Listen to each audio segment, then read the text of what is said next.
figuring on joining this turkey shoot? Yes, I have a contract with the child.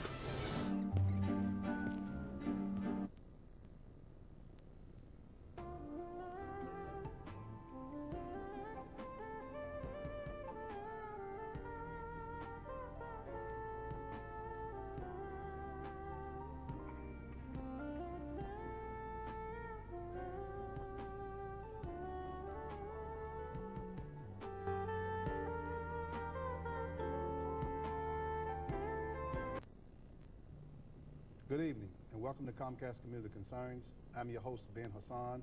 My guest this evening is my friend and mentor, Grady Abrams. We will be discussing an opinion editorial that was in Augusta Chronicle Friday, May the 9th, titled Non-Traditional Candidates Deserve a Chance. Grady, welcome to the program. Thank you, Ben. Glad to be here. Grady, once again, you wrote a wonderful article in the Augusta Chronicle. But before we begin to discuss that article, I want to reflect back just a moment. This is May the 14th, Wednesday. We're doing a pre-tape. Monday, I heard you, which was May the 12th, on the Austin Road Show by way of call-in. And you was making some comments. We also were discussing the day that the National Guard came to Augusta, which was May the 12th, 38 years ago. Yes. But actually, in discussing that brings the riot into place, because that was why the National Guard was here. Yes. So at that point, that led in discussing of the riot.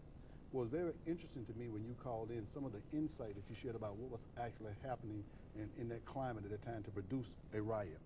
A couple of things you shared with the listening audience on that program was the teenager and why the teenager was in jail was one.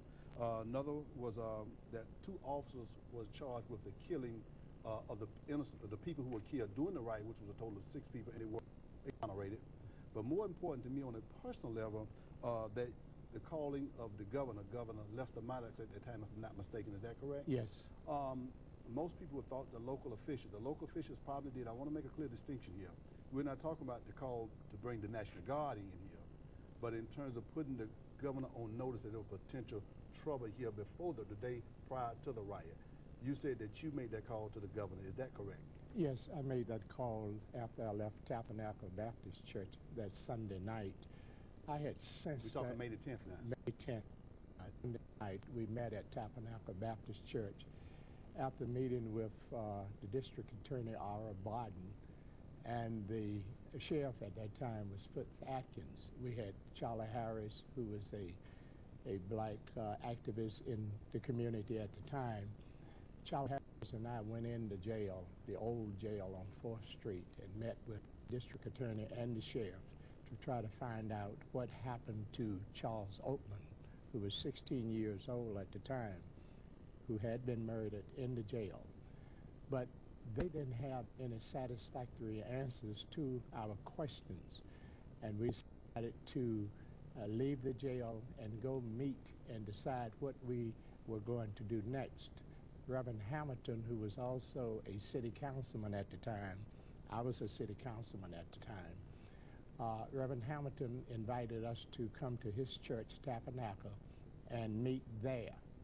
Well, we met at Tabernacle, discussed the issues, and decided to go to the courthouse the following day, which would have been Monday. I was to meet with Mackie Mulheron, who was the chairman of the county commission. We had separate governments then. Mackie and I met on the 9th floor of the municipal building. But while we were meeting, a crowd was gathering outside of the courthouse on the Green Street side. Policemen were in the median of the Green Street, right in front of the courthouse, and the crowd began to swell as Mackie and I discussed what we were going to do, and we had to write out some changes, some policy changes in terms of putting juveniles in jail along with adults.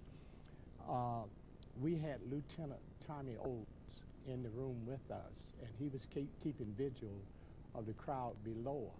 And as the crowd swelled, and then someone climbed a flagpole and pulled down the American flag, and then the Georgia flag, and began to burn it. That's when Lieutenant Olds informed us that we needed to hurry up and do something because the crowd was getting out of order.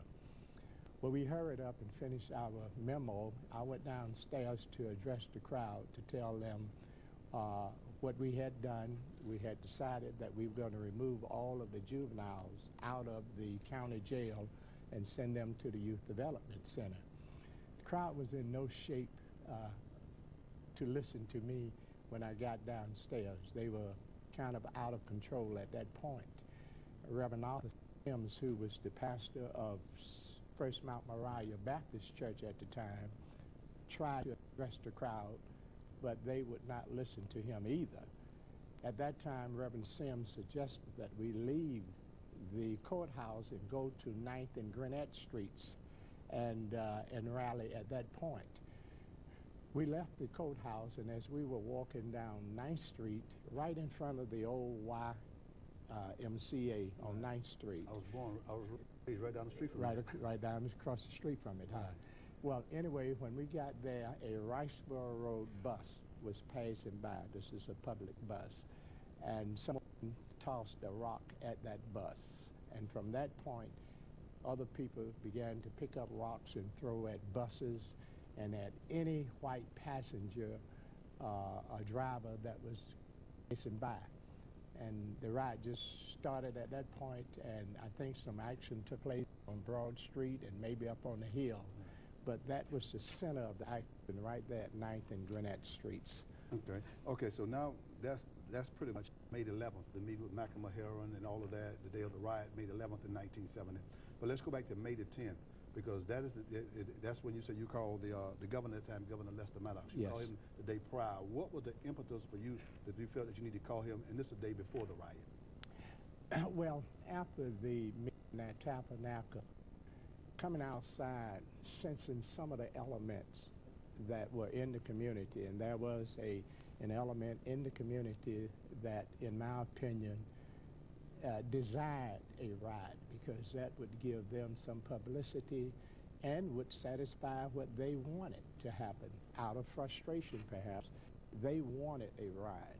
Other cities in the country major cities had riots, and some of the questions, and they sound silly now, and perhaps silly then, some people were asking, why can't we have a riot? Everybody else is having one. We're having the same kind of problems here. What had happened then, I think back in February of that same year, 1970, a cop had gotten killed in Allen Homes. I went down to investigate that along with my group, which was the committee. We got down to Allen Homes, and the street filled up with cops and people. Some of the people who were there, some of the residents, and some people who had come to the event were kind of itchy, and of course at that time very few people in the black community, well, I won't say very few, but many in the black community did not have a love for policemen. And this young black fella had killed an officer there in Allen Homes. Kenneth German that was school with. Yes, he had killed an officer there, and there was a black element that was trying to incite the crowd to do something to the cops who had arrived on the scene. And that made me angry, because I knew that would have been a massacre out there had that happened. So I had a confrontation with this individual about why would he want to arouse people in an atmosphere like this. He and I had some words, and later on when I got back to my office, which was on Mill Streets, this group of individuals had taken over our office. They had declared mutiny. And when we arrived at the office, there were a couple of his guardsmen standing outside with shotguns guarding the facility, and the leader of this group was sitting in my office with his feet up on the desk. And when I walked in, I asked what was he doing. He said, we're taking over this operations because you're not cooperating. And what he meant by the cooperation was that we weren't thinking the way they were thinking. They wanted some action. We didn't. We knew it would cause great harm to the community if that were to happen. So let me and so as we go back, how do you now with Lester Maddox? that's Yes, about with Lester Maddox. How can we, because when we look back people say, okay, well, anybody can say they called the governor. What is the evidence, if need be, that you could provide if a person wanted to check that? How could they verify that? Yeah, well, what I did when I got home that night, sensing that something could possibly happen, I didn't know where to turn. I knew I couldn't turn to city officials because I had tried to talk to them on several occasions about the seriousness of the problem in the community. Mayor Millett Beckham was the mayor at the time. Pop Newman was on the city council. Of course, the blacks were Mr. Bowman, Mr. Dent, Bill Dent, and myself and Reverend Hamilton. I tried to talk to them prior to this, and I couldn't get anywhere there. So I decided that Sunday night I needed to go higher. I called the governor's office, and I think you have to go through the state patrol and all of that in order to get to the governor. But I got to him, and I told him that we got some serious problems in Augusta. He said, "How do you know?" And I told him. He said, what do you suggest? I said, well, you probably need to get down here. You need to send some troops here. You need to send somebody down here to be prepared if things get out of order. And he told me that he would call the mayor and other city officials and see what help they needed from his office. I later read where they told him that they didn't think they had a problem.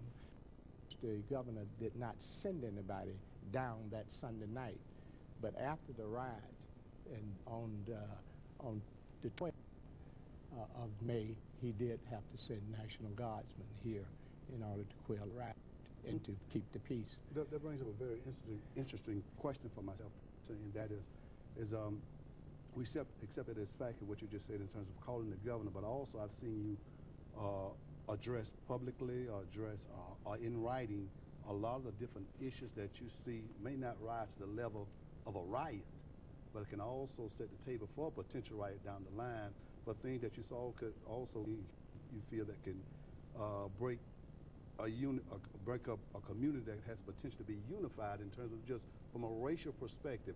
Where does that come from for you to be able to step up to the plate and identify that and address it? Well, Ben, I would like to take credit for it, but I know it's not something that I woke up one morning and said, well, let me go and warn the community that these things are going to happen. And then I don't want to overly emphasize. You know, sometimes we can use God so much until it's like saying I love you, and I love you, and we weigh out the word love, and people start paying attention to it. But I want people to know that these things come from God, you know, the ability to see some things, the ability to take your experiences and put them together and kind of predict what may happen in a community or in situations. I've been gifted to some extent with that, being able to assess situations and determine what may happen and what we can do to keep them from happening. It's just something that I have, and I guess aside from God having control of that, experiences bring a lot of wisdom to you.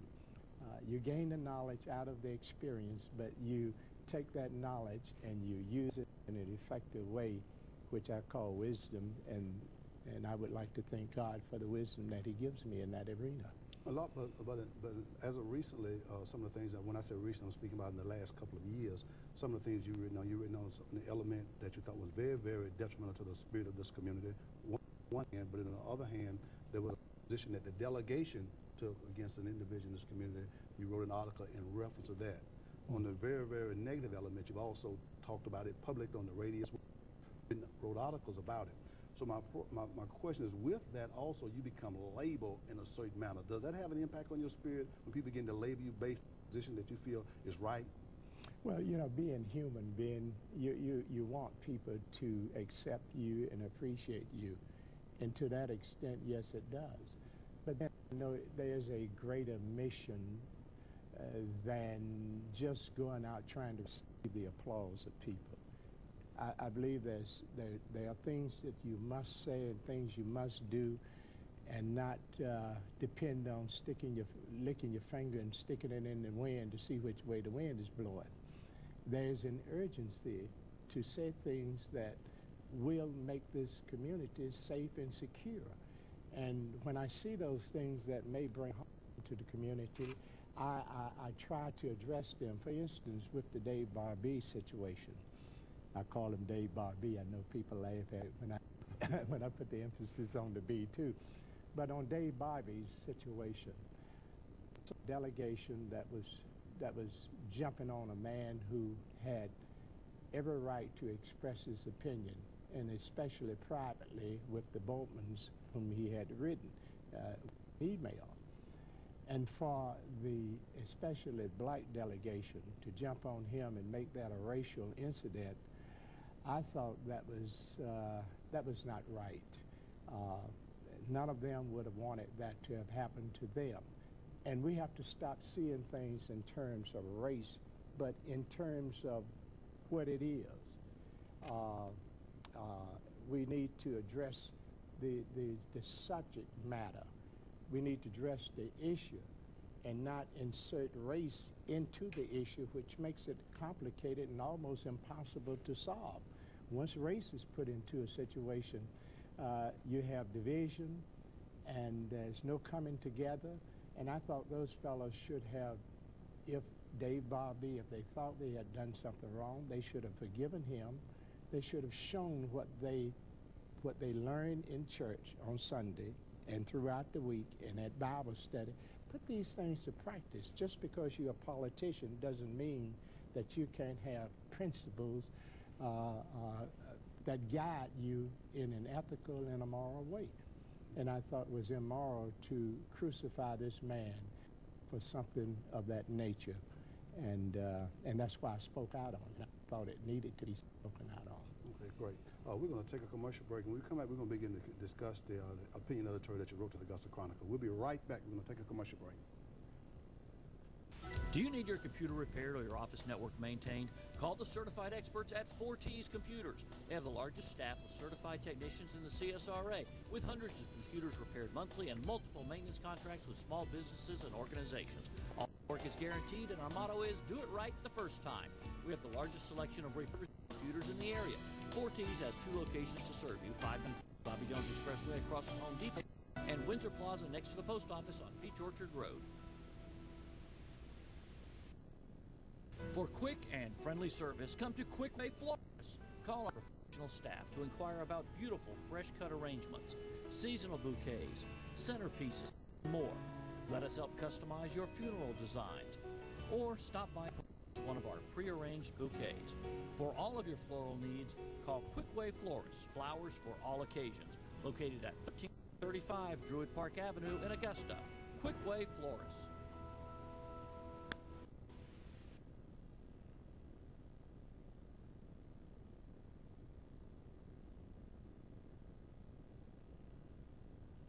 Welcome back. You're watching Comcast Community Concerns. I'm your host, Ben Hasan. My guest this evening again is Grady Abrams. We're discussing an opinion editorial at this point in time that he wrote in the Augusta Chronicle on May the 9th. Non-traditional candidates deserve a chance. We just revisited the riot and your hands-on experience from the riot, but also I want to bring that forward. You said non-traditional candidates deserve a chance. So here we were just addressing just a few minutes ago about your impact on a local level. Now you're saying you're here suggesting an impact on a national level, saying that non-traditional candidates deserve a chance. Why do you think that's important for this country? I think, Ben... And we're talking about Barack Obama, Senator Hillary Clinton. Yeah, I think this is the last frontier in our political environment, last major frontier, and that is crossing the line of either putting a female or a minority in the office of presidency. I think once we get past this, Ben, everything else becomes a little easier. We wouldn't want to live in a country that has a reputation of discriminating against its citizens simply because they happen to be female or male. I know it's hard to break a habit. We've been electing males, white males, for the last 200-300 years. But at some point, especially in the 21st century, I think we should mature enough in order to take the blinders off and not see a female and not see a minority, but see a person who's qualified. And either one of these candidates on the Democratic side, Hillary Clinton or Barack Obama, are qualified, exceedingly qualified. So there's no question of qualification. Because you also, excuse me, because you also made a mention in that article that you see the qualification, which is in this case is experience as well. You're saying that you think that that's a pretext for racial discrimination or sexual discrimination as well. Yeah, sometimes, Ben, we don't say what we want to say, but we put it in pretext. So we use something else to say why we don't want this to happen. And the easier thing to do is to say that they don't have experience. And no one who has never been in the office of the presidency has that kind of, it's a unique kind of experience that you need in being president. We didn't know how good or how bad our president was until 9/11. 9/11 kind of brought out some things about him that we didn't know.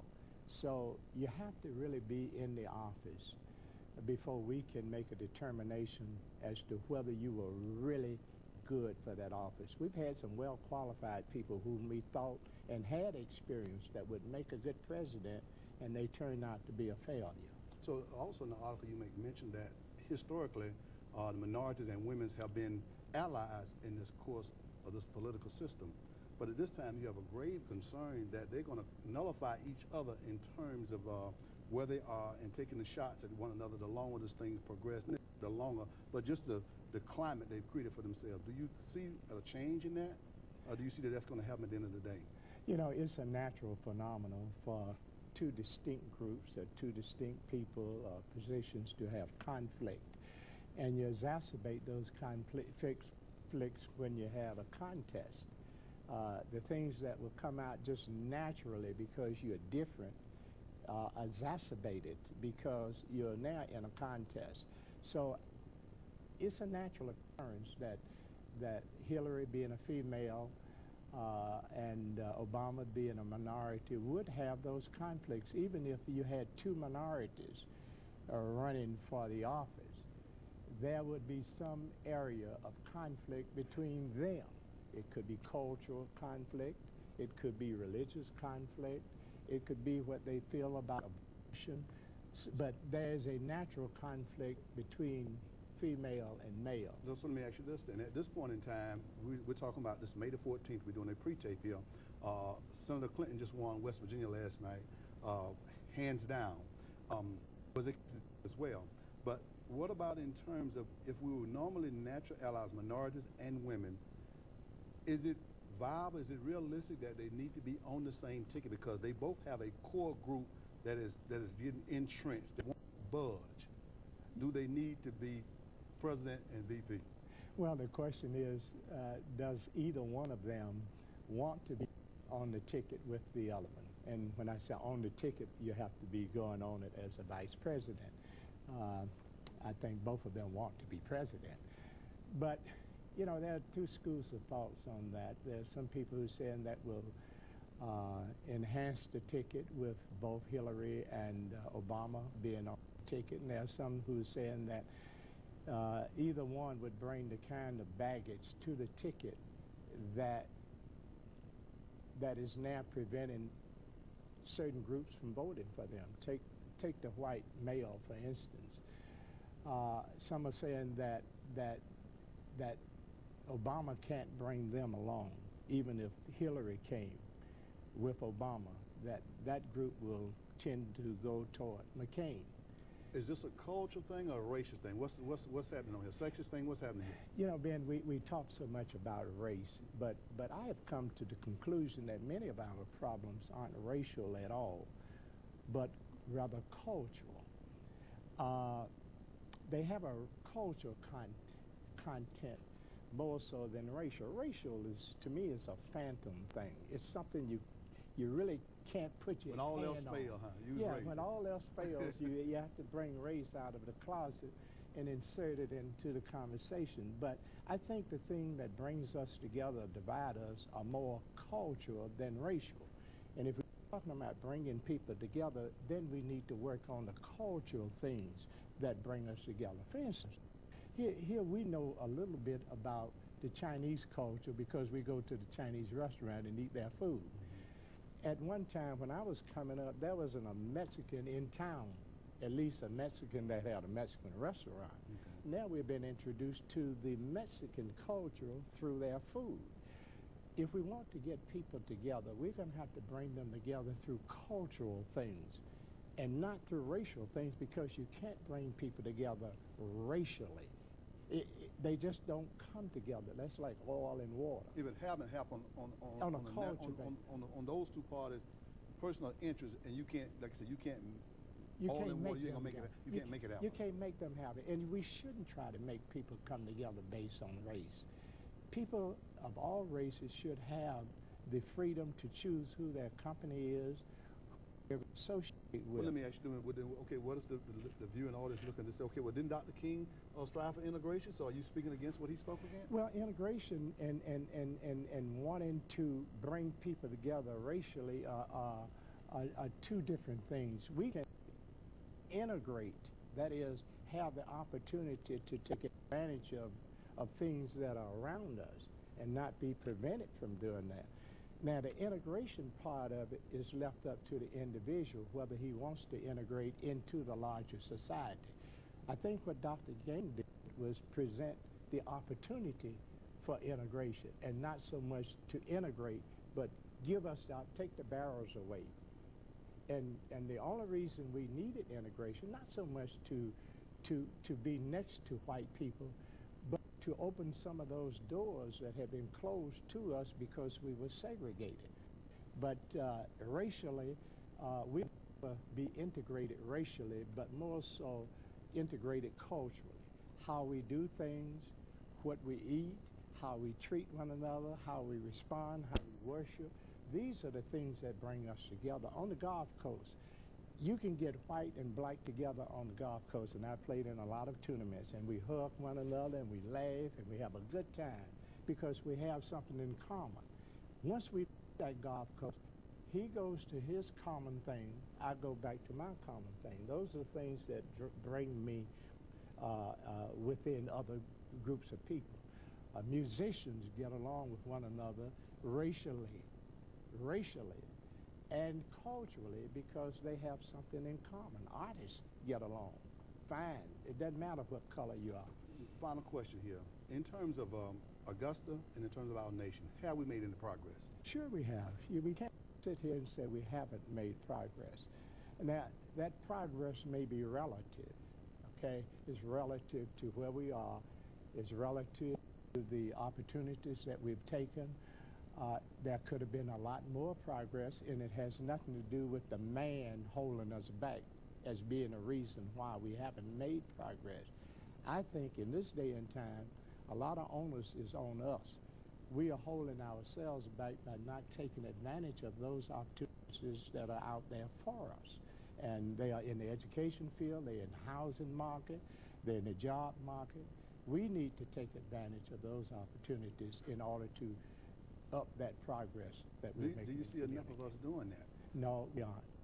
We aren't. Well, Grady, it's always a pleasure to sit and talk with you. We always learn from you as you sit and share your experiences. And once again, we thank you for your insight. Thank you, Ben. Glad to be here. Pleasure to have you as well. You have been watching Comcast Community Concerns, where we always move the community in the future. Have a blessed day.